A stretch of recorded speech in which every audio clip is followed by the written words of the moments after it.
and he's the president, they would have to tell him. You know, he's privy to that information, and now he's the president of the United States. Like, I think what Trump does is cognizantly, I think what he's doing is just basically trying to, you know, throw a stake. We called it throwing a stake back in the day. He's trying to throw people off his trail.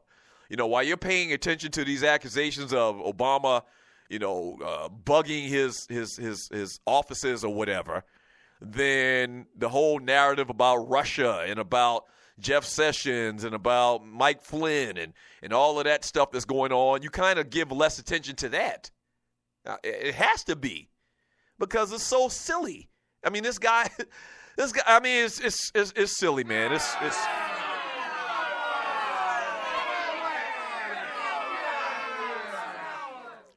he's throwing a steak, man. He's throwing a big-ass steak. Right.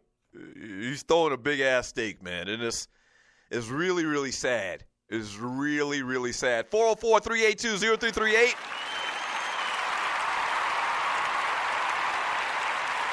You can also email me at Doug@thedougstewartshow.com. Let me read some of your messages in the chat room on Spreaker.com from Ducking and Dodging. He's a steak-throwing troll. Exactly. For people that have never heard that term before, maybe you're not old school Two Live Stews listeners. We get a lot of listeners that never listened to the Stews back in the day. I don't know what the story was, but we came up with this phrase, steak thrower. And so basically it's a hunting term. If you remember the great Tom and Jerry, there was this episode of Tom and Jerry where they were hunting these hunting dogs, and, you know, to throw the dogs off the trail, Jerry would pull out a big-ass T-bone steak out of his back pocket and throw it and get the dogs off the trail.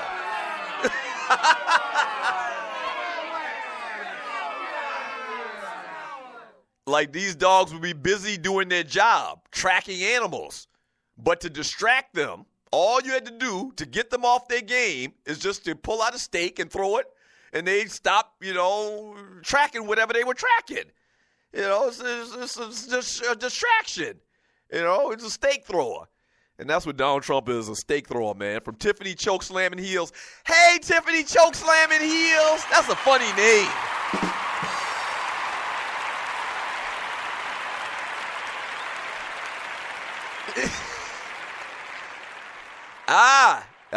Not only does Tiffany have a funny name and a very funny profile pic, she's exactly right in the comparison of what I talked about. Trump over here acting like Brutus the Bulldog on Tom and Jerry. Don't fall for the distraction, or you may get an anvil dropped on your head. Exactly. From James the Big Truck Driver, Thorny, are you ready to tag in? Tiffany already put in work. Laugh out loud. No. Tagging for what? Thorny Switch, one of my favorite people in the world? I know better than that.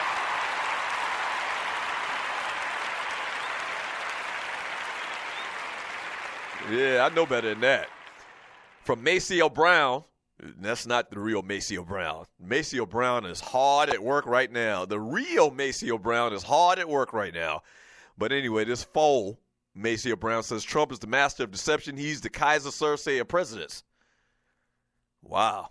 I like that. The Kaiser Soze of presidents. I like that. From the 47 Problem, I feel it's time that black people went to space. White people have been going to space for years and spacing out on us, as you might say. 40th President of the United States, Richard Pryor.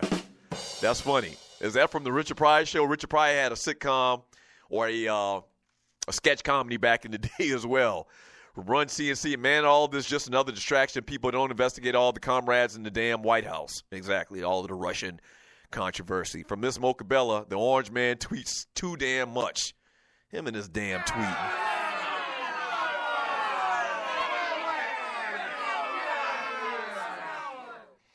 From Dobby, it's not no need for curses. Hell, we not chiseling on stone. I guess the reason for cursive, though, is to write fast, and people don't write no more. People don't write anymore. Like, when's the last time have you written a letter, a handwritten letter, put it in an envelope, put a stamp on it, and mailed it to one of your friends out in California? Why would you do that when you can have them a letter written in print on an email and with them, or send it to them within, I don't know, 10 seconds? Maybe not a long letter. That's what you would do in a text. But if you wanted to write a long letter to somebody, first of all, you can call them on your cell phone. And if you didn't want to call them on your cell phone, you can email them. So writing letters is just it's not needed anymore. I mean, it's kind of sad, but it's true. It's very true. From Miss Harper, or Mr. Harper. What up, Mr. Harper? I haven't seen you in the chat room, bro.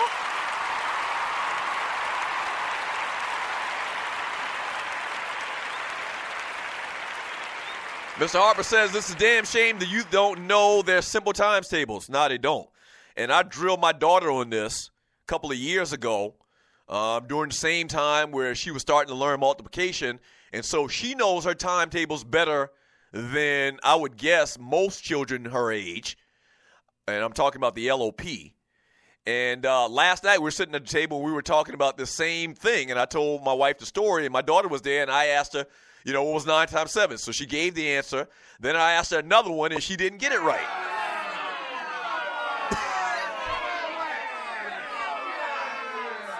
So she said the wrong answer. She's like, wait a minute. And then she's got this little system how she multiplies, numbers on her hands. So she started throwing up her hands and doing, putting up her fingers or whatever, and she got it right. But she didn't get it right. The second question I asked her, she didn't get it right. So I asked her maybe 10, maybe 20, maybe 30 more questions.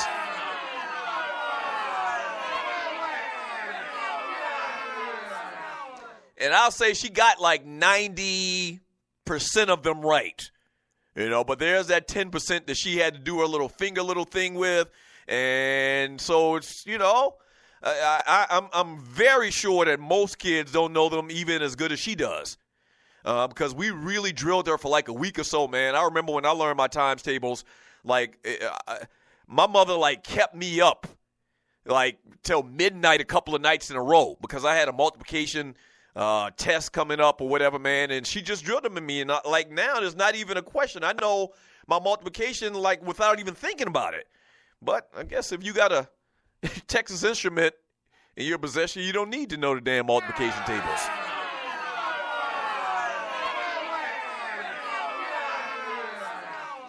From Tiffany Choke Slamming Heels, Doug, we have a large percentage of people incarcerated. They still like letters, like Mocha said.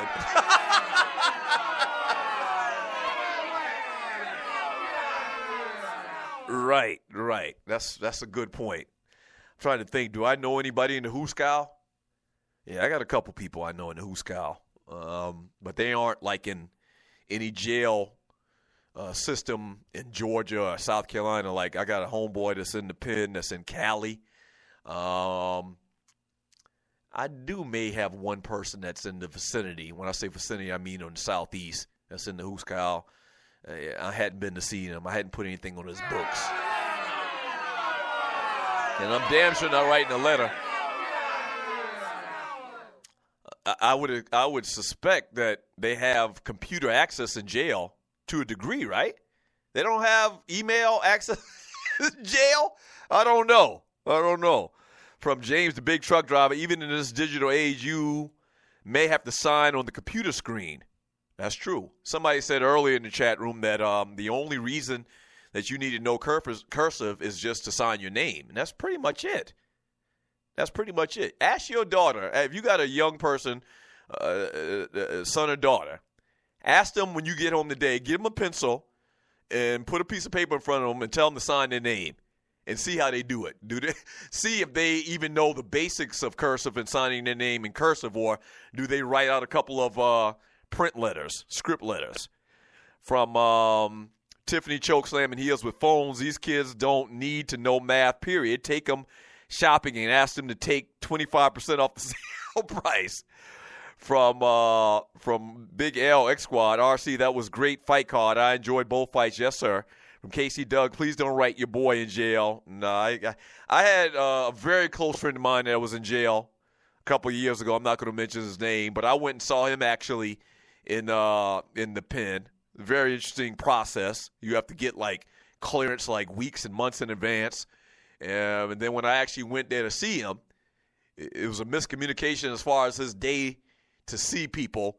And I made this long trip, and the man couldn't even come out and see me.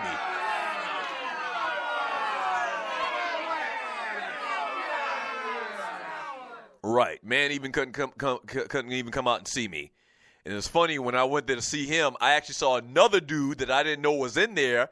And when I'm sitting in the waiting room, another dude screams out, "What up, Stu? What up?" And I look over.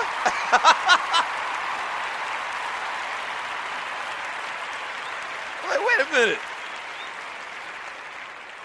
minute. So I turn around, it's another one of my homeboys that says he's been in there for a minute. We didn't get into details on why. But, yeah, I actually bumped into another homeboy while going to see another dude in the pen. I mean, yeah, it was a very interesting thing. 404-382-0338. You can also email me at doug@thedougshow.com. From Dobby, you should know how to write the LOL and how your times tables, these colonizers will get over on your ass. But here's the thing. They're so accessible on your phones. And I mentioned this a couple of weeks ago, how all of these different devices that we paid all of this money for, all these different electronics, are all in your phone. If you lose your phone, man, pretty much your life comes to a standstill, because we're so used to and so dependent on these cell phones, man, which really isn't a good thing. It's kind of like we're putting all these eggs in one basket, if you really think about it. Like, we put all these different eggs in one basket. If you lose your phone, or if your phone is inoperable and it's not working, then you ass out until you get a phone.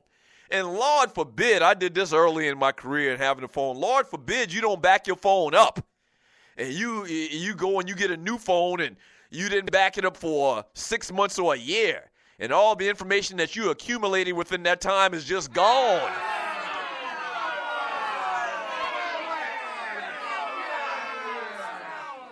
I mean, your ass is just through. You are done. I've done that before, man. When I first, with the BlackBerry, I had a BlackBerry, man, and I didn't back that thing up. I kept saying it, and I just put it off. I mean, there's nothing going to happen. I'm not going to lose it. I protect this thing, with my life. I'm not going to lose it. And sure enough, I broke it, or I dropped it in the toilet or something like that. You probably done that too. Don't lie. And it wasn't working, so I had to go get a new one. And when I got a new one and I came and I logged back into my backup, I hadn't backed it up for like 8 months. And you know how much information that you put in your phone, like on your notepad, or saved emails, or saved this, or saved that, and updates and all this thing? You don't realize it until it's too late. Back up your damn phone.